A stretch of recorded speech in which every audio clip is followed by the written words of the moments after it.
take 30 seconds, 7 o'clock, and I'd like to call this meeting to order. Is there a motion to adopt this agenda? I move that we adopt the agenda as printed. I second. Okay. The motion has been said and seconded. All those in favor say aye. Aye. Aye. Aye. I thought they were moving the item up. Oh. Yeah, we got amended. So, That's right. yeah. So, if anyone, although we've approved the agenda, if anyone would like to make a motion to amend the agenda, Mr. Chairman, I make a motion that we amend, item 4.4 and put it up to, make it 4.1 now, make 4.1 go into 4.2, and 4.2 is 4.3, and 4.1 will be 4.4 right now. So we're moving them up, changing them up. I second.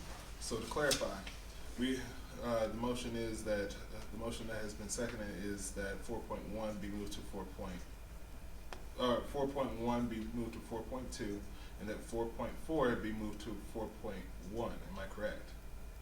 Mhm. Okay. That's correct. All right. If there's no further discussion, all those in favor say aye. Aye. Aye. Motion carries. Moving on to 3.0, approval of the minutes. Has everyone been able to view the previously September 3rd, 2019 policy committee meeting minutes? No, I have not had an opportunity to review those minutes. I do need a copy of the September 3rd, 2019. Okay.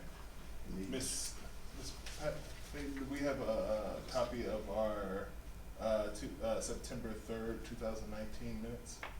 Sure. I'll run it. Okay.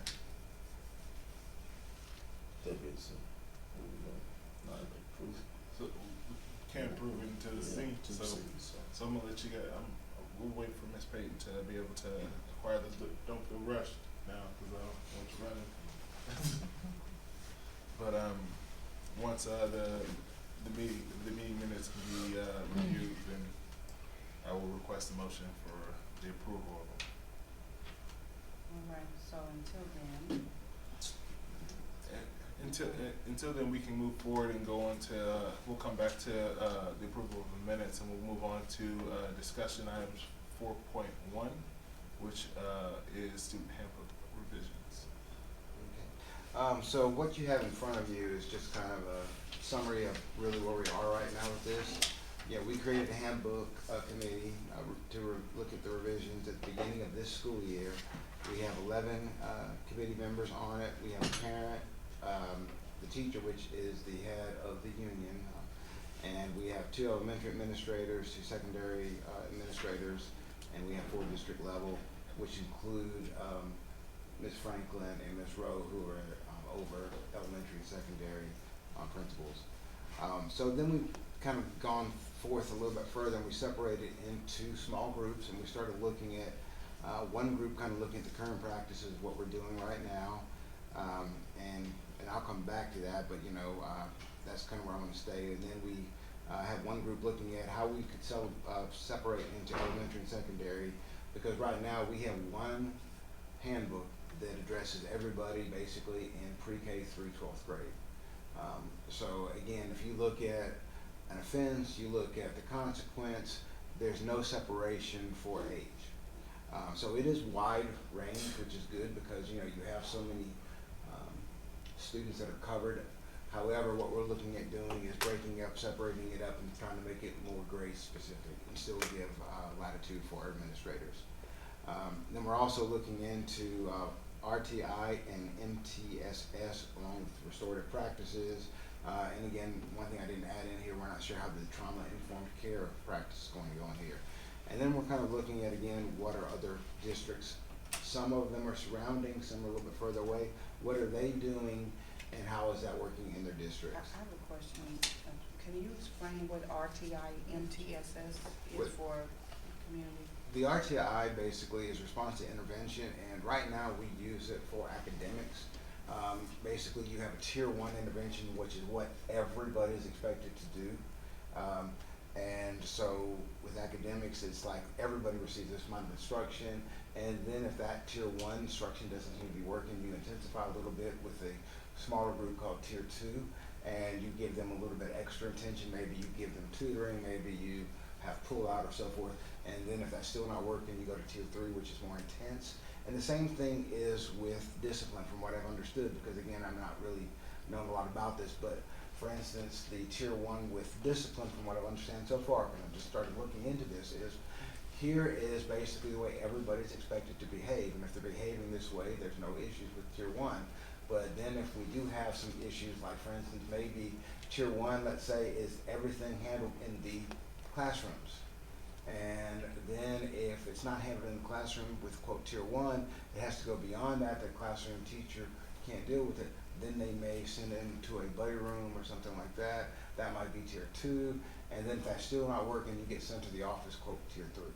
That's my understanding as of right now. And again, that may not be 100% accurate. That's just a quick cursory glance, to be honest. And I have not really looked at the MTSS part right now with the discipline, so I can't really address that. I've only kind of started into the RTI process with that.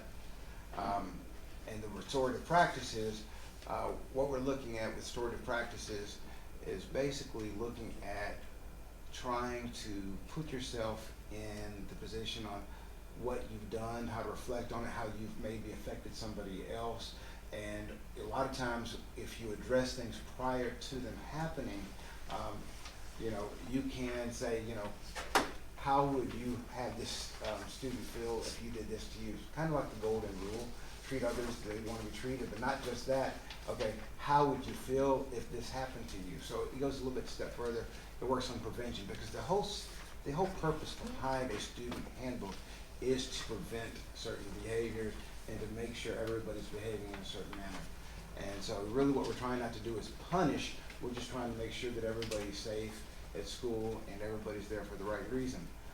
Because to be honest, if you do have some of these offenses, which quote, let's say one of the most common things we do is out of school suspension, it doesn't change the behavior. It removes it temporarily, but what have you done so when that student returns to school, they're not going to do it again. And so with restorative practices, a lot of times you might have a restorative circle where you're circling with other students in the classroom perhaps, so people can see how you're affecting each other in the classroom, or you could even circle with administrators and look at things from a different point of view. I don't know if you want to add anything to that. Yeah, so the 80% of what's supposed to be restorative practice is supposed to be community development and relationship building. So like as far as the circling up thing, it's not, we're kind of, just through observation, we're kind of upside down in it, in this an aspect that we are, instead of it being, the intervention being the 10% of our interactions with students, it's about 80. And whereas the restorative aspect of things is more in the sense of conflict resolution, which is different. Establishing community in the sense of allowing kids to be able to circle up almost on a daily basis to do that check-in, that follow process, which would prevent a lot of issues that come from home, or more specifically the Mondays and Fridays of the week, where we are able to kind of look into and ask and pose those questions of what's going on, or taking a more proactive approach of looking at this, not just at discipline, but student and teacher interaction.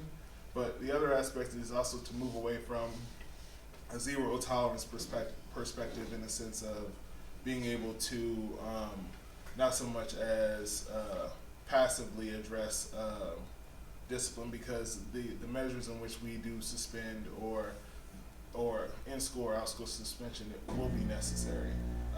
But it should be always secondary to the aspect of being able to provide those restorative circles that provide that restorative justice piece. One of the things, and I was going to kind of stop you right here, because you did say that you have to play into the piece of where, of course I voted it, playing into the piece of our trauma-informed care now. And I understand, like right now we're using more or less Trauma Smart. We're using the Trauma Smart. We're doing that right now. We have our elementary staff trained, and we have a secondary committee seeing how that training can be adapted for secondary teachers, and it will be enforced next, and I say next year. It's a 20-hour training for trauma-informed care. Because it's so demanding, we're gonna do it in 2 years. So next year, secondary will receive 10 hours, and the following year will receive the other 10 hours of training. And that's the same way we did last year. We did all 20 hours for basically pre-K to elementary. And this year, there's a booster, if you will, for teachers that were here last year to kind of have it. It's just a few hours in the fall and possibly in the spring if the teachers want it. New teachers in the elementary school right now, they're being, having their PD broken up into 2 parts. Again, this year they'll have 10 hours, and next year they'll have their final 10 hours. Okay. One of the things I want to make sure that we're cognizant of is in the sense that, and I know that you hinted towards utilizing trauma-informed care with restorative practices, and those two things are kind of already enmeshed. One of the issues that saw under observation of the Trauma Smart program, teachers within the training are being taught about ACEs, about the adverse childhood experiences, but are not being taught how to assess for childhood adverse childhood experiences. That is true. That is not part of the training, is to measure a child's ACEs. Right. And what I'm saying to you, and I say that to say within restorative practices, it is also that piece also comes into there. So when you are doing your revisions and also looking at any schools that are carrying through policy resolution or through any resolutions brought on by the board or any policies changes that are moving away from the zero tolerance policies, I would ask that you kind of look and see what also is put in place in regards to ACEs and what is in place in regards to Conflict resolution. not so much as conflict resolution, but more or less community engagement and building relationships. Because oftentimes the way that I've seen where it has worked the best is just as important as our racial equity policies and how frequent with care teams and the aspect of having coordinators at every building. It is also essential that restorative practices does that as well. Restorative practices as well as trauma-informed care provide that training aspect, but it's that ongoing aspect of follow-through that needs to take place. I'm done though. I want you to continue. Okay. So what we're doing, like I said, when you look at, I have some Oh, questions, sorry. because a lot of words are being, said here. It sounds like there's some gaps in our training. well, right now, we have not had everybody trained. We had restorative practices trained about 4 years ago, and we've not had a district-wide training of restorative practice since. We've had a few schools that have brought that to their buildings that have paid for it separately, but not everybody has done that district-wide. So, how do we measure the success of the implementation of the trauma-informed care, we haven't got to the RTI, how are we making sure that we have it blanketed across the entire district? And what are our goals moving forward to do that or not to do that?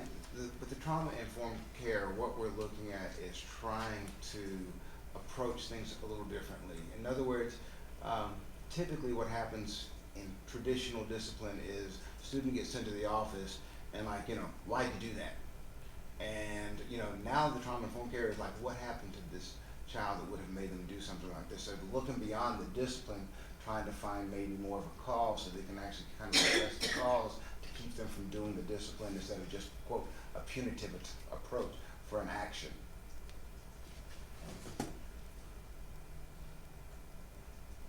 Does that make sense? I mean, like for instance, when they started looking at, It makes sense. when we start looking, we use the car approach. When we start looking at trauma-informed care, you're looking at, are you in your trunk, are you in the back seat, or are you in the front seat?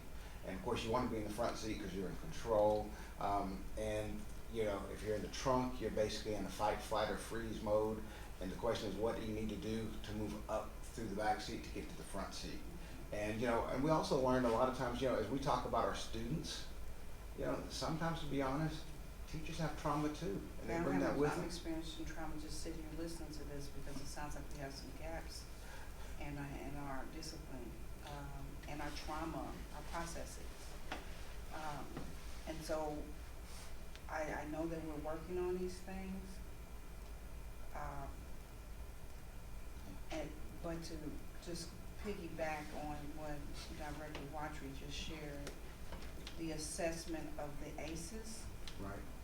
So we're facilitating, The training that comes with I'll help. The training that comes with trauma informed, or Is it trauma evaluated? smart, provides the teachers with education regarding how to approach traumas, taking a more trauma sensitive approach to children.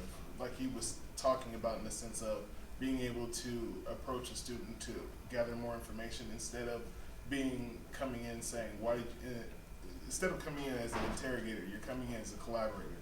You're collaborating with the student to find the source of what may be causing it, because a lot of the issues stem from either where it's poverty, social issues at home, or even social issues within the classroom with other children. So the purpose of ACEs is to establish the level of trauma in which students have, and so which how do they're we do not. that? How do we do that?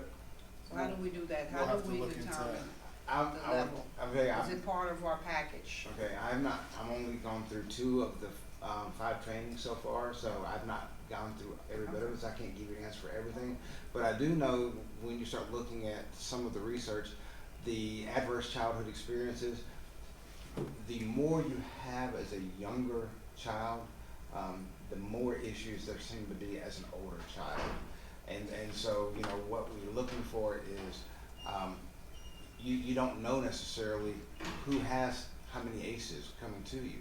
And so right now there are, I believe, there are administrations of like assessments that you can give, but to be honest, you have to be a trained professional to give those. We, as far as I know, we're not planning on giving these assessments to them, are we? Or did you know something different? No, as far as I'm concerned, we're not. Yeah. Trauma Smart addresses ACEs. That's not the thing. It's making sure that the teachers are trained to not so much as assess, but be able to acknowledge the ACEs that the children are the adverse childhood experiences, so that they're able to approach Like how for they instance, approach the kids. there's a great video for this, and I've seen it a couple times. And one of the things I start talking about is when you have that flight, fight, and freeze mode. So if you have a bear in the wood, you know, when you see the bear, your adrenaline starts pumping, and basically, you know, you're gonna fight, flight, or freeze. You're gonna either fight the bear, you know, you're either gonna freeze or you're gonna run. And so, you know, this happens once in a while, but the problem is in this video, the way it says, what happens if the bear comes home every night? What happens when you have those adverse childhood experiences day after day, day in, day out? And so you never know what that child has been exposed to. And sometimes, again, when they react in a certain way, you know, so we address a symptom in discipline. We're going to suspend you. We're going to give you in-school suspension. We're going to send you to alternative school. But that doesn't change behaviors. That doesn't get to the source of the behavior.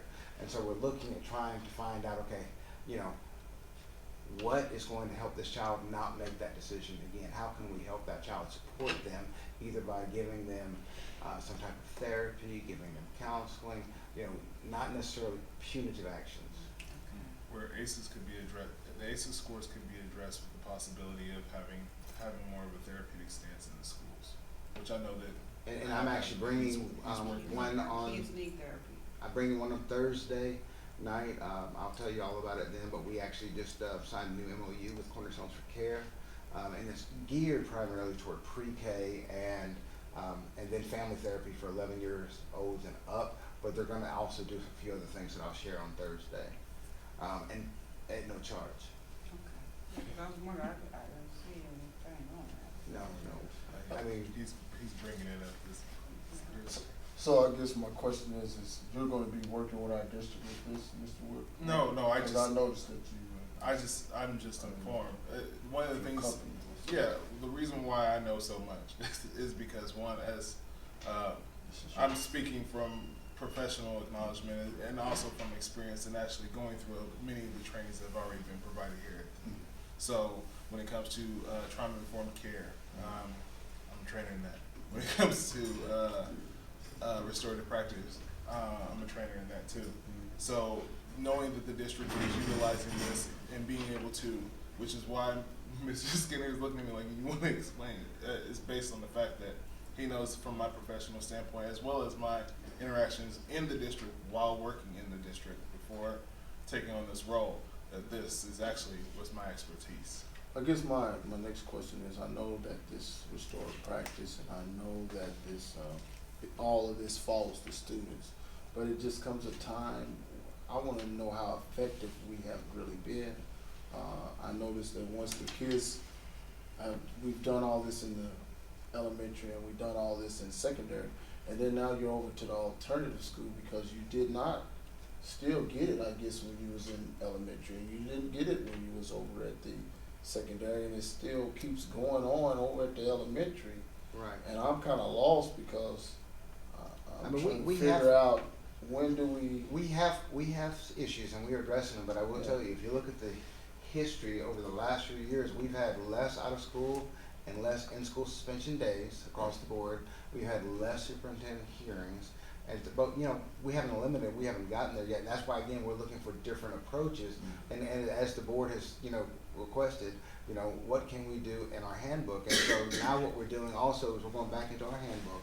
We're looking at every item, if you will, like for instance, arson, actually academic dishonesty is the first one. So we're looking at that one. Then we're gonna go item by item, looking at what are the consequences for that, and we're looking at, okay, is that appropriate consequence? Should it be one for all? We're looking at some for elementary, we're breaking it up into middle and secondary, and then some of the ones that are in there right now, to be honest, like for instance, I'll look at this one that says, for drugs and alcohol, principal, student conference, parent guardian conference, in-school suspension, or 1 to 10 out of, actually, I'm sorry, that's what we're gonna add. It has 1 to 180 days out of school suspension or expulsion.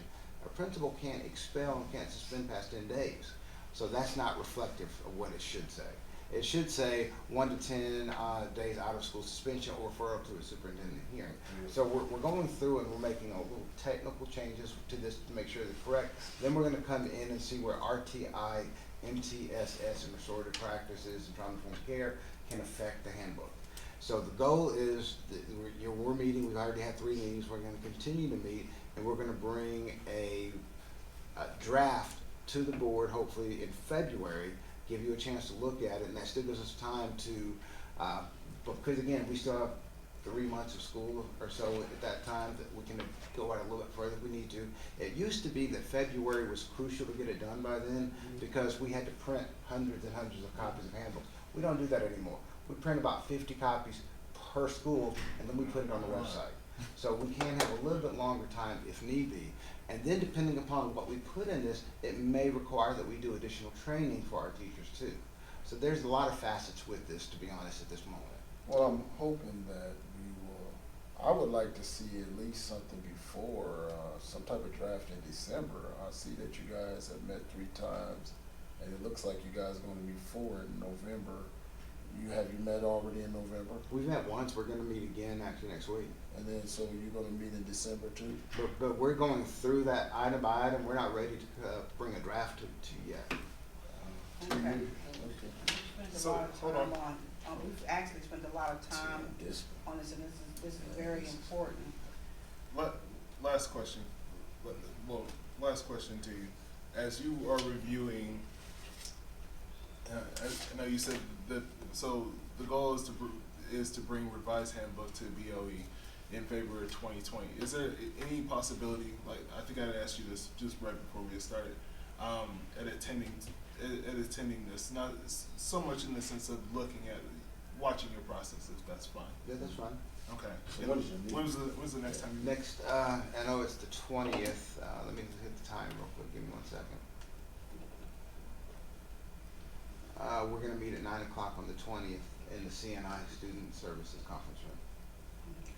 Okay, please feel free to, Email us some things. yeah, email us the dates, and I look forward to seeing what you guys come up with that, because one of the things that we are looking at is how are we gonna be able to collaborate with you regarding this handbook, because changes that are made to the handbook also has to reflect in policy.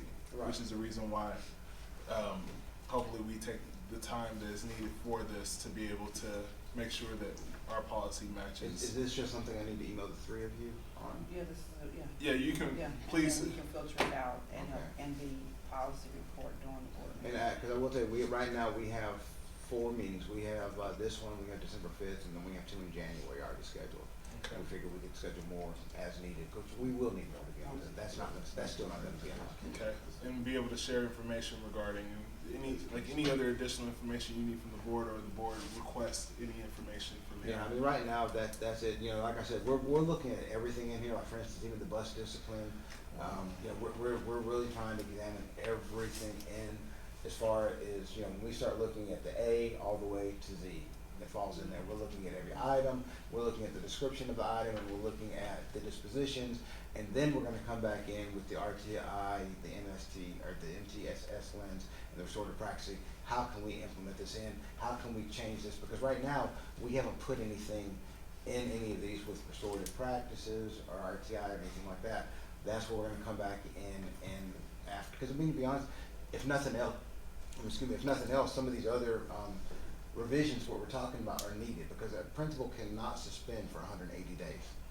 They can suspend for 10 days, that's it. Right, And so, you know, it says in the handbook 180 days. No, so some of these do need to be changed no matter what, and then we're gonna come back in and see how else it can be revised. okay.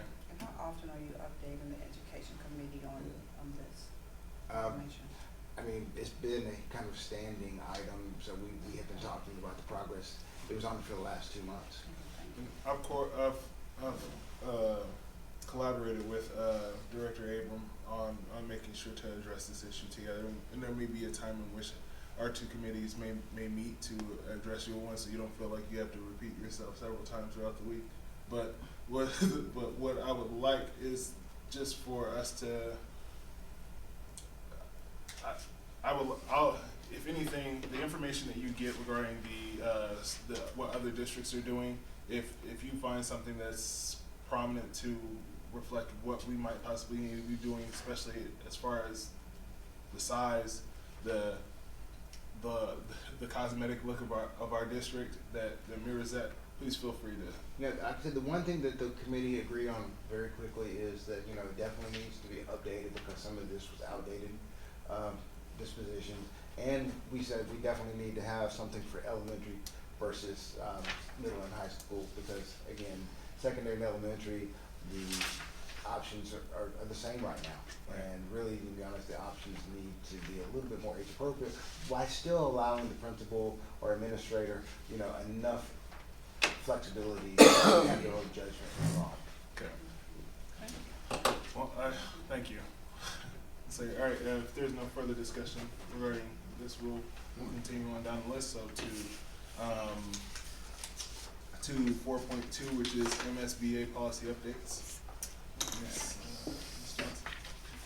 So, you all have in front of you, a list of the proposed MSBA, policy updates, by policy. So, just to provide some background, MSBA regularly reviews for districts, that use their policies, regularly review those policies and provide updated information, proposed updates to the policies. And so these are the policies that are on the cycle that MSBA has reviewed with proposed updates. And the sheet that you have provides the explanation for the update. I've got all the policies here that have the revisions, so I'll just, as we're going through them, circulate them and then kind of explain what the updates are on them, and so the thought is, and Dr. Cargile and I met and went over all of these policy updates. And so our thought was to bring them to this committee, and then they'll go to the board for a first read, and then in December, a second read, by the board. My only concern is that we have 2 days to review this. Are these the scratches made from MSBA? Correct.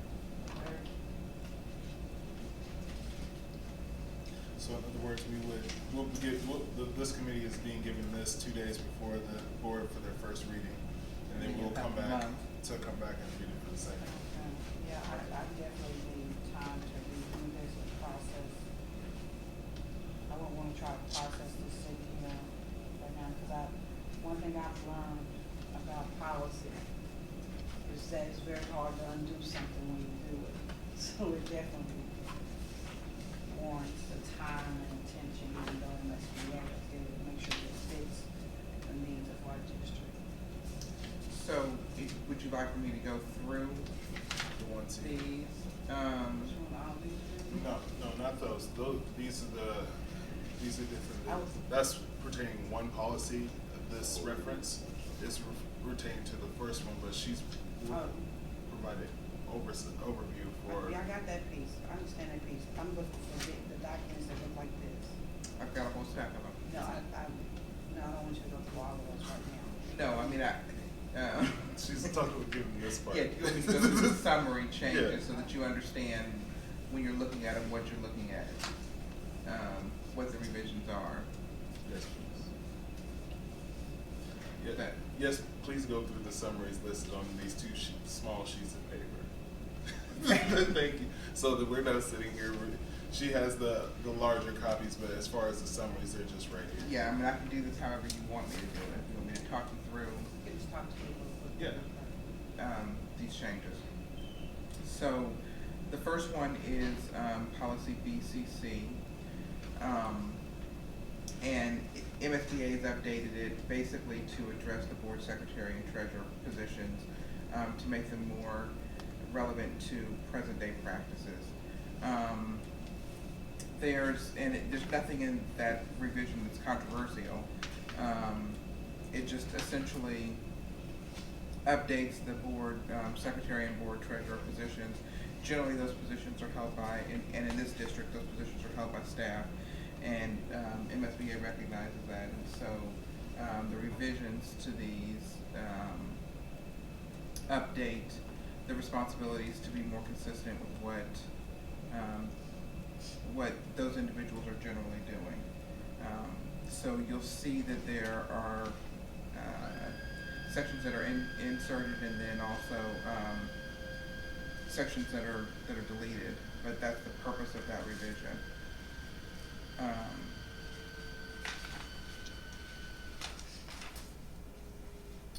And then policy DCA,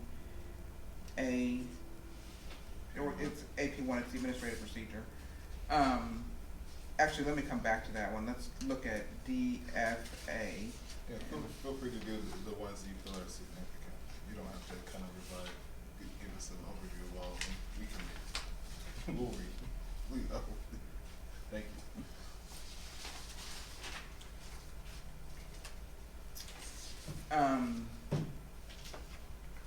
So this policy revision is designed to ensure that district funds are being invested in a manner that's consistent with the Missouri State Treasurer's model investment policy. Not required, but it's a recommended revision by MSBA.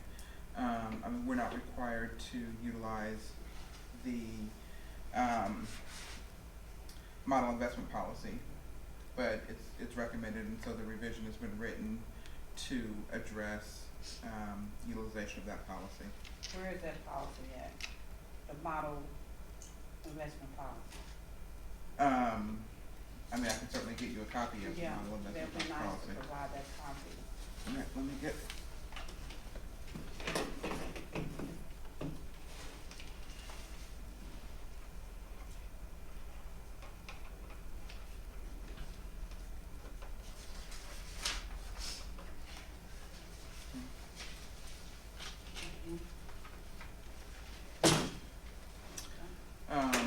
Policy DH is revised to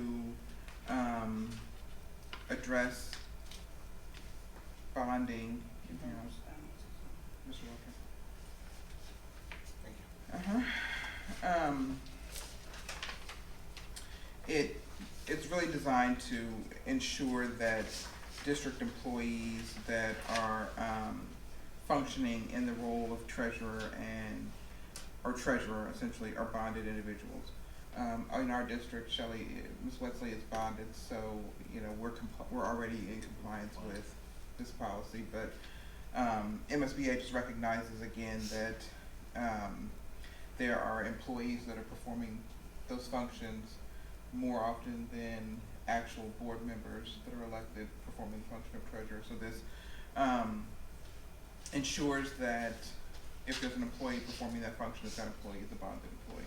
Okay, so at this time, who else besides Shelley is a bonded employee? I am not aware of anyone else that is. And based on this policy, whoever is dealing with that should also be bonded. Correct, if there's another person that fills those roles, that person should be bonded, yes. We should always probably have two people. Please. Okay.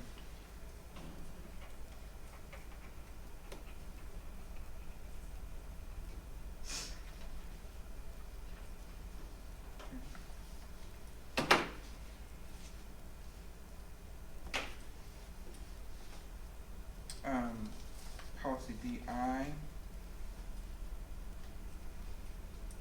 This one we are also currently in compliance with. It's a requirement that, all school districts post their financial information on the district website, and we currently do that. So the revision has been drafted to ensure that,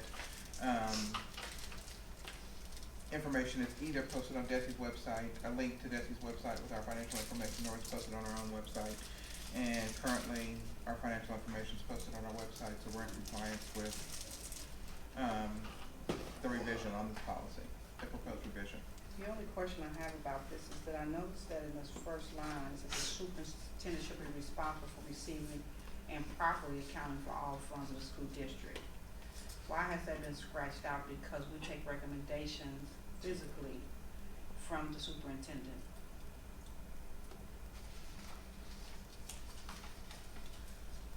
Actually, I was looking at that. Why is that scratched out? The superintendent should be responsible for receiving and properly accounting for all funds of the district and implementing the accounting system as specified in state law. Why is that scratched out?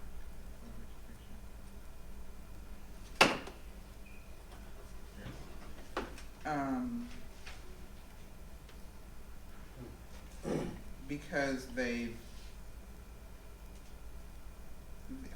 last paragraph that's highlighted, the last sentence that's highlighted has shifted that responsibility to, it just says all district staff, as opposed to But laying that responsibility on. But district staff Convenient. does not come forward with a recommendation to the board. We move on the superintendent's recommendation. Unless Right, you but I'm not find sure an that this- officer there. So, Yeah, Alters your ability to do that. So the way that I read it is basically the superintendent is the person who runs the district, correct? It's doubling, the first sentence doubles down on the second aspect of the paragraph in the sense that we know, it's kinda like making it more obvious, the superintendent has to be able to be the one who's in control of funds regardless of what it says or not, based on state law. That's what, cause it's in state law. And I'm just saying that this here, all district staff, I'm not gonna just simply take a recommendation from a district employee. I don't think it's saying that It says all district staffs are required to properly account for district funds using the district financial accountability system. We as a board solely move on the recommendations of the superintendent, absolutely. okay? We do. Right, and I'm not sure that this is altering that. Okay. I This mean, is requiring that the information be posted on the district's website. Yeah, I want So- to discuss this, I want a little bit more clarification, I wanna read this, process this, Okay. and then I may have some follow-up questions. I mean, this is my first read, and I haven't had time to go back and forth. And I don't wanna spend 20 minutes going back and forth. Okay. Cause it may be fine, but I do wanna talk about it.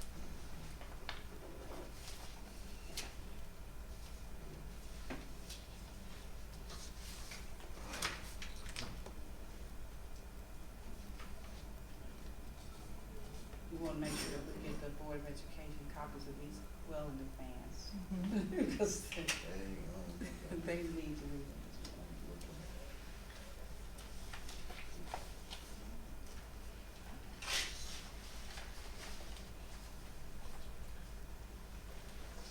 them. The next one is EBBA, illness and injury response prevention, and it essentially adds, it modifies the CPR instructions to be more consistent with state law. And so you'll see the inserted paragraph about, district staff appropriately assisting any individual who's injured or becomes ill while on district property. And such assistance may include providing first aid and emergency treatment, as opposed to what they struck.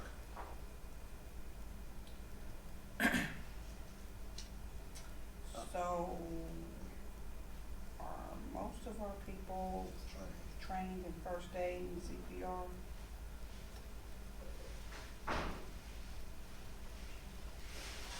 We kinda need- Yes, we receive, and this requires CPR training for students, grades 9 through 12 as well.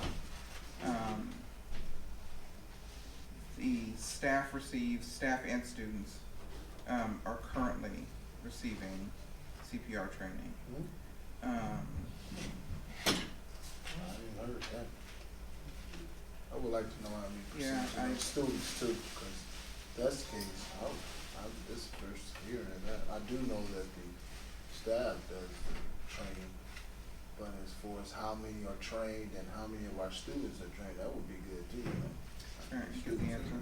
There are levels of CPR training, whereas like there's a layman's version of CPR training which would be provided to our students, more or less accounting to oversight. It kind of goes in with like their, what's the first month of school? Like their induction. Orientation. Thank you. Yeah. I didn't hear that. That would be good to know. And what's the name of the program so they can get more involved? It's just a trainer comes in and kind of gives an overview. I'm just seeing. Yeah, CPR training is already, Established. a requirement for high school students under policy IKF. And so the students have received 30 minutes of CPR instruction and training, and proper training on the Heimlich maneuver, and some other CPR training for choking. So I didn't know. she stepped out. So when you when we're going through orientation, a person comes in, explains the Heimlich maneuver as well as just standardized CPR training. They're not able to practice, but they're able to provide oversight for the students to know. Mhm. Most students you probably don't know, because most students probably it's so quick they may not be able to recall it, but more or less it's a part of their orientation. Sorry, I read these before you.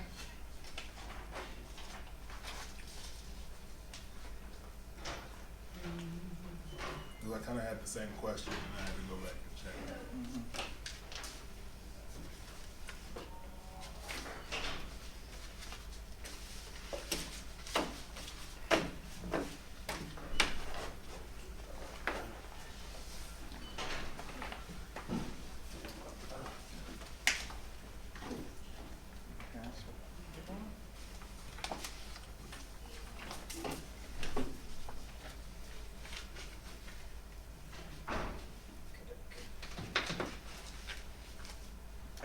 I'm sorry, I didn't know you had left the room and I was. she was looking down. I was reading and So, explaining. before she continues, so CPR instruction is provided to students. It's like a 30, Oh, yeah. I'm okay with that. Yeah. Okay. I'm sorry. So the next two policies, GBCB and GBCBB. The BB is a new whistleblower policy that reflects changes that were brought about by the Senate bill that deals with whistleblowers, which I will get you a copy of. If I'm Yeah, ready extra. to ask me Yeah, that's excellent. for a copy of that. But the most significant change is that public employees, including school districts, it changes the ability of public employees, including school districts, to discipline or prevent public employees from discussing the operations of the district or reporting alleged prohibited activities. So district employees under this policy are not to be punished for discussing district operations or reporting alleged prohibited activity. That Senate bill is, probably about, what, 30 pages long? It's a lot of information there. You'll have to dig through it to find it. So this is a new proposed policy, and then GBCB it has been modified to reflect the existence of GBCBB. Okay.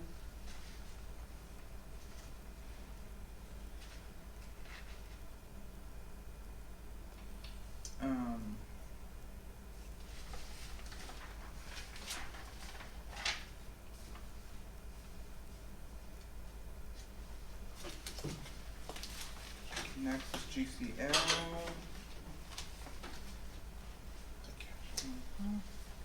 I think this was great.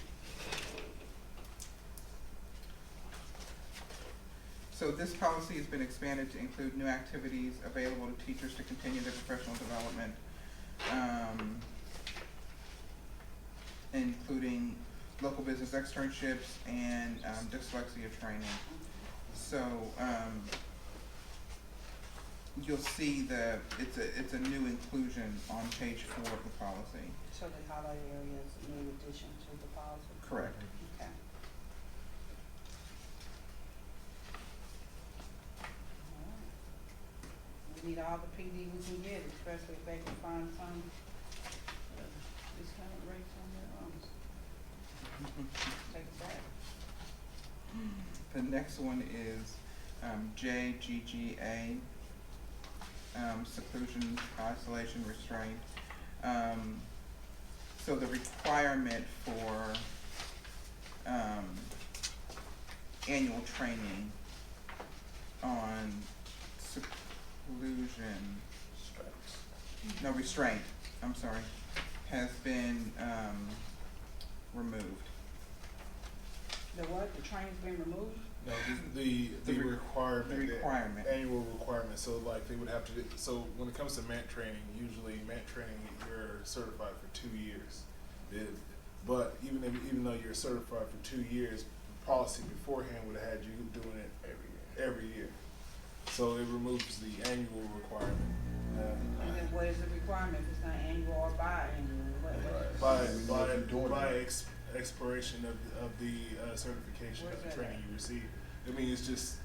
Well, and what it requires now is that the district inform employees about the policy as opposed to actually doing a full training on it. Okay, I have a problem. That would be I something got good. a problem with this one right here. Okay. Okay, so I wanna discuss this a little bit more, it's here, because it has to be a monitoring system put in place, that we monitor and make sure who is certified, who's not certified. I don't know enough about that just yet. So it requires for us to come in and ask a question. This is, Maybe Maybe send out As and long get as- some type of What I'd like to see is like, as long as we're able to amend the policy to reflect what MSBA has done, but also adding an aspect of being able to having a tracking system that we know who is certified and is not. Well, and there isn't any requirement that you all have to remove the training. I mean, It's you know, this is suggested. this is Okay. MSBA's But why would suggestion. we You wouldn't. remove the training? We don't have to. Yeah, That's what she's saying. I understand what she's saying, but what I'm saying is that I wanna talk about this, because I don't want to approve a policy without giving this its attention. Mhm. I think their monitoring piece is going to be. Even if we don't amend the policy, it would be also good to know how are we managing the monitoring and the restraining process of employees who can potentially get themselves in a position where they have to restrain. The district currently does keep record of those who have received training. Mr. Watcher, I understand that. You may know that because this is your profession. No, I know it because of within the last, hold on a second, within the last month. I want to, I have a question about this. I want to learn a little bit more about it in my brain. President Briggs, I understand I was answering your question based on the fact that within my tenure, we have requested, the board has requested numbers in regards to certain situations that we have had and discussed in regards to how many people have been trained. So there is a tracking system. Trained in that? Yeah. I haven't received a specific number of how many staff, faculty are trained in that. It was given to us in regards to a situation that we were taking care of in closed session. I need to Yeah. update on that. I mean. Am I need correct? to- I believe so. Regarding the situation with it, we had a situation with an employee in which we requested the number of how many of our district employees were trained in man. We received that number. That wasn't. Y'all don't remember? I don't personally. Go back and look, well, It'd be closed. It would be- yeah, that would be- but those numbers, I will say, on my personal account, is that there is a tracking system that has been presented to the board regarding who has or has not been trained in it. Once a person is trained in man, they receive a certification, and the record was kept by the behavioral interventionist who was giving the training. He has since left the district, but the other person who is providing the training has to keep record of. If you're a MENT trainer, you have to keep record. Our employee, the district employee, keeps record of those, and we can reference them whenever we feel. But I digress. Yeah, so I need to learn a little bit more about that because I don't recall having that discussion and getting those numbers and getting that stats. I don't recall that. Mhm. Okay. Next one is JHC.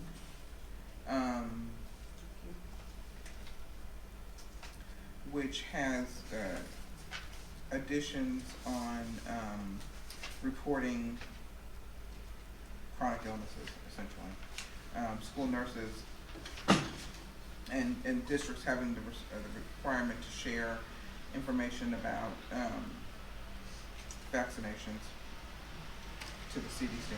Oh, this is just for the vaccination portion of it? Mhm. Okay.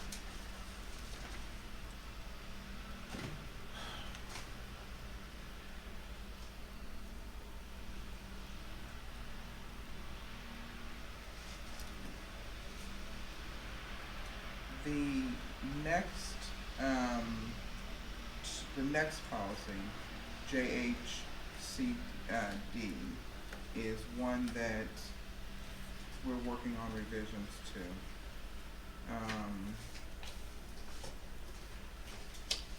It deals with administration of CBD-OL.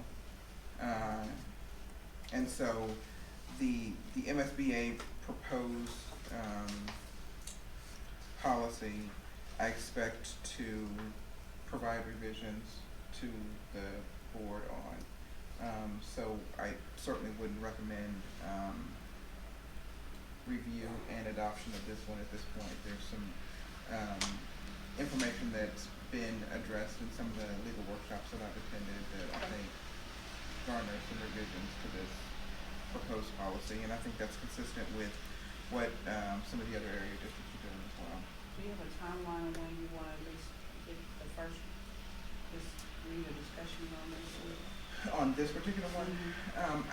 we should be able to talk about it at the next policy meeting. Next policy meeting? Is the conversation as far as the administration of CBD oil in the sense of vaping? In the sense of vaping? Yeah, because CBD oil can be vaped, which is the reason why I was gonna ask you the same thing. We tabled this for a while. Yeah, no, not vaping, but just the administration of it, period. Uncertified Right, person. the whole certification of it Jumped in my and, brain that quick. Yeah. Jumped off the paper. yeah. So, I'm thinking that we probably need to talk about that one in December. Okay. Yep.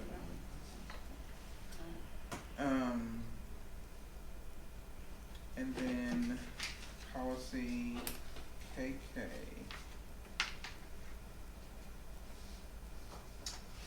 That's a concern. Bless you.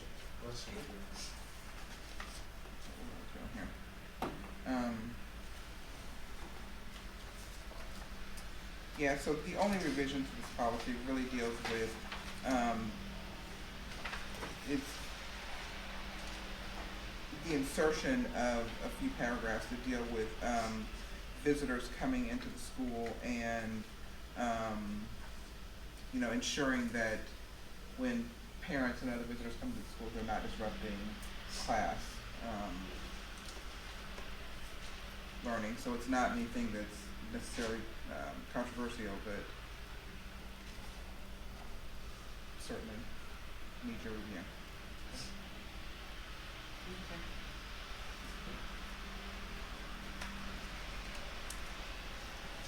And then I need to get from, Why would it say that the district discourages parents and grandparents and other relatives from visiting school during school hours or school activities? That don't make sense. It's. That don't make sense.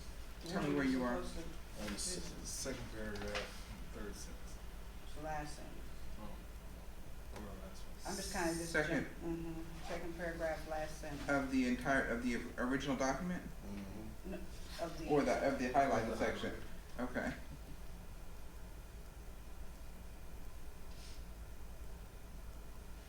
Yeah, cause I remember sending something out and the superintendent said she strongly wouldn't, stop a student from visiting with their parents or anything, so now I'm looking at this, That's- it jumped out at me. Not visiting schools, but visiting students. Yeah, visiting students. Oh, okay.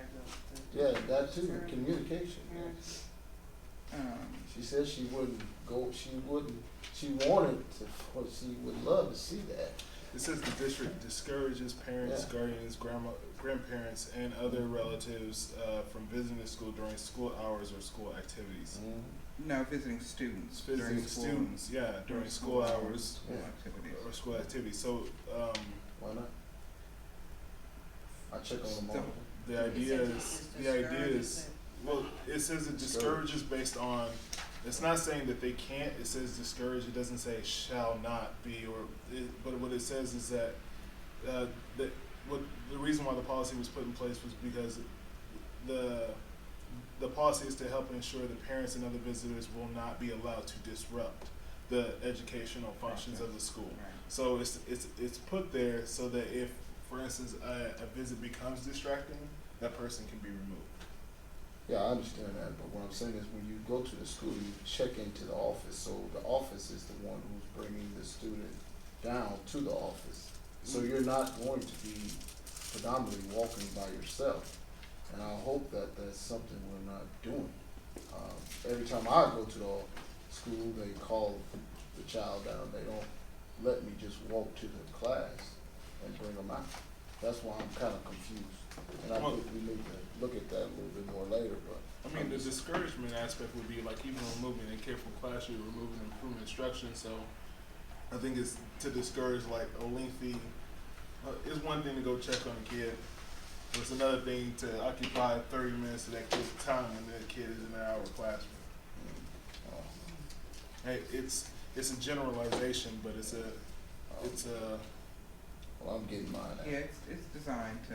Yeah, I got make a sure sticker we're that's not- kind of like watch. not to but pinpoint. I'm quite sure when a person needs a student longer than 30 minutes, I'm quite sure they're gonna tell how much, because they always ask, are you signing them out, or are they gonna stay? Right. So those questions are already asked at the beginning of the conversation. So for that, it's kind of bland to me. To me, it sounds like it just doesn't. It's perpetuating, making sure that it covers the gray area, because not everyone comes in with the same intentions when we're coming to visit. So, Just look at it. It's worth a look. I wanna know how you all wanna proceed with, these revisions. Do you want to, review them, come back in December and talk about them? And then, go for a first read on them at the December meeting? Yes, I think because the policy committee needs to read it, and clearly we need to have it worked out before we even give the regular board a month's time to review it. I wanna feel very comfortable with all the recommendations in the And do you want me to go ahead and circulate these to the full board at this point? I think You want the full board to see them now I as well? think we can, let us kind of flesh out some of these, I think, because we have one more meeting. We'll have, this is a short month, it's not gonna make a difference, it'll allow us a time at our when is our next meeting? December the 3rd or the Yeah, 7th. which is 2 weeks, to give us 2 weeks, 2.5 weeks to process weeks. this and bounce it back before our December meeting. so. Okay. Come back. Technically, would that be considered a second reading for this policy committee? Right. Or just- Yeah, of course, that's a second reading, because at least you have 3 board members that have definitely, I mean, I'm sure they're gonna all read them too, but that we've definitely went back and forth and had a working session.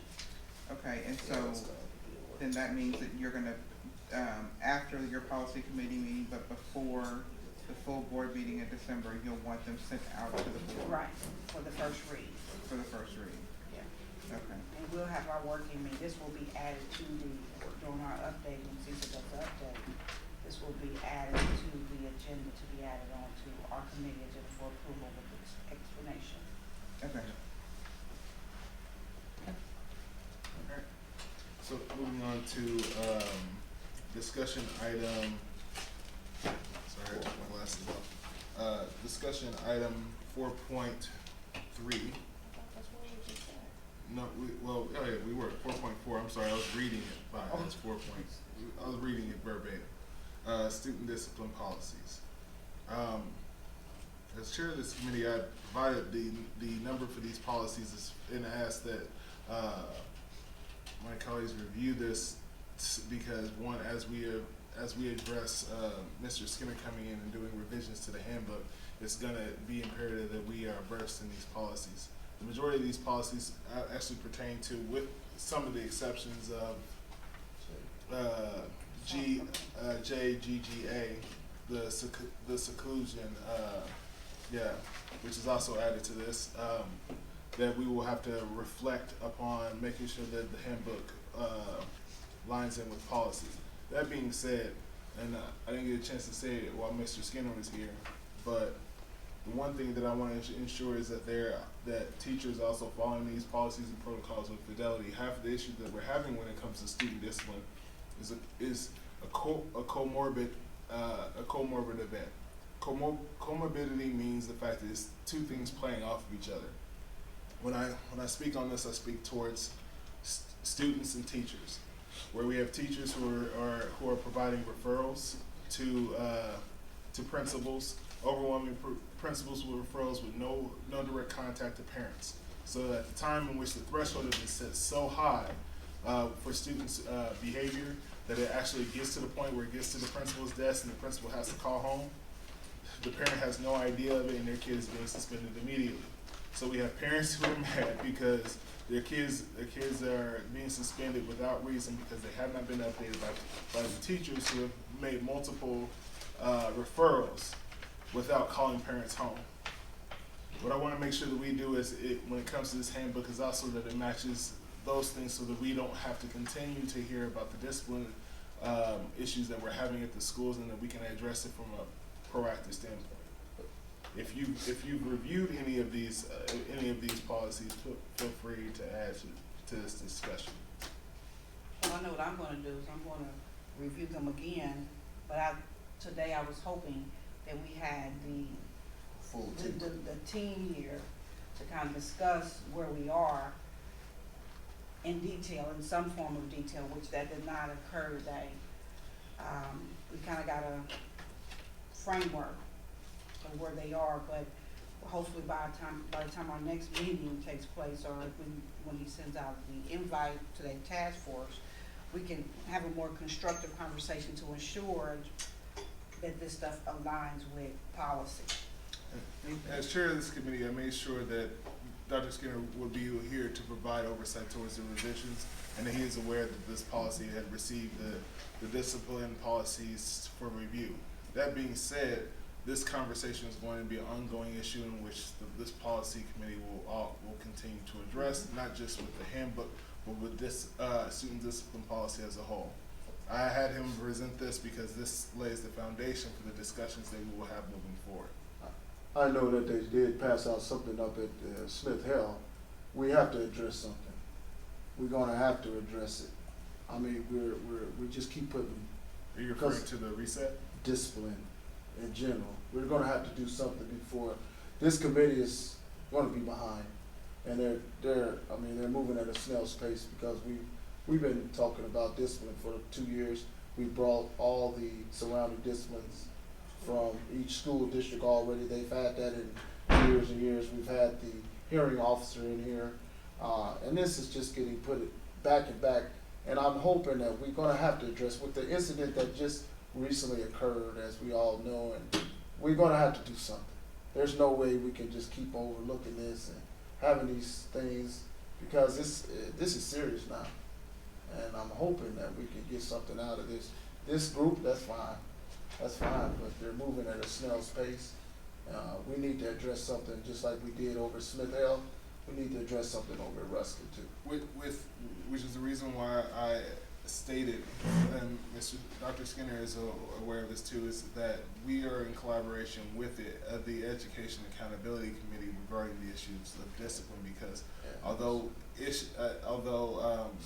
policy is more or less the backbone of how we instruct discipline and ensuring that we do it the correct way, education accountability is making sure it's done with fidelity. Mm-hmm. He has already been addressing, Director Abrams has already been addressing in the Education Accountability Committee, and this is something that has just been brought to this committee. So as moving forward within the next 2 weeks, upon our next meeting, we will ask the ELT to be able to provide more of a constructive overview of what's going on. Yeah, that'd be nice. So, with that said, moving on to agenda item 5.0, future agenda items for this. Oh, well, actually, excuse me, I skipped one. The fiscal management, the policy DLC recommendation for amendment. Now, we had during our last meeting in September, the September 3rd meeting, because I also still need to approve the minutes. Have you had a chance to? Yeah, I've had a chance to read it, but I don't have the policy in front of me.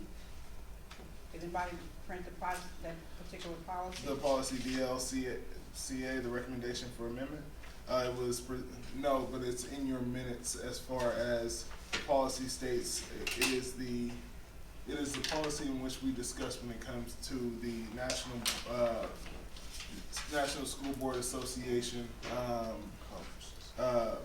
Within the last year of a person's position as a board director, having to, if they are to lose their,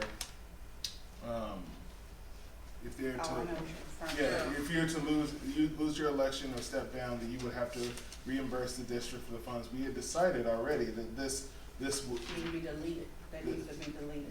That this policy, not the whole policy, just the paragraph in which the policy states will be amended with that part of the policy removed. The reason why it's brought up into discussion is the recommendation has already been made. As committee chair, I wanted to make sure that I asked the attorney on what, with the committee here, what the protocol is to making that amendment. The amendment to You delete got to that? bring it to the whole board. Right, it's gotta go to the whole It has board, to and go then I to- believe it's also gotta go to staff before it goes to the full board, so I can pull it up if you give me a second. Yes, ma'am, no problem. Sorry, I didn't mean to come bust you out. No, you're good. Just give me a second. And we need to get rid of that paragraph.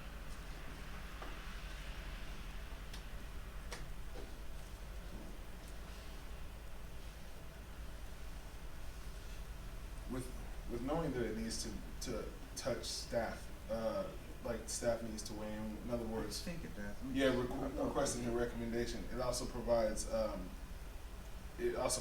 might provide some genesis of why it was put there in the first place with regards to, pretty much the surrounding districts of not having this in their policy.